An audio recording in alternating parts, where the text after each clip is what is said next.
Okay, sir? Okay. We are now here in the Bantay Bell Tower. It was constructed since 1592. So they use this during the Spanish regime to watch the raining.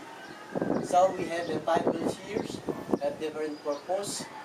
This bell is used for wedding, in and out of the chart. We heard the knocking stone.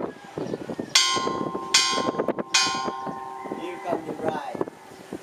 And this bell is used for procession of the saint. Who are the saint?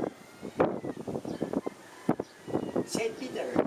Saint already from Germany. And this bell is used for funeral. Very sound.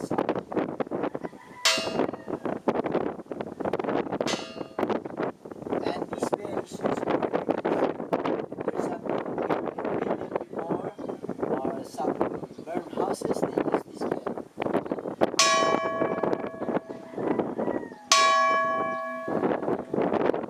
From the center, they use for the mass and the angels.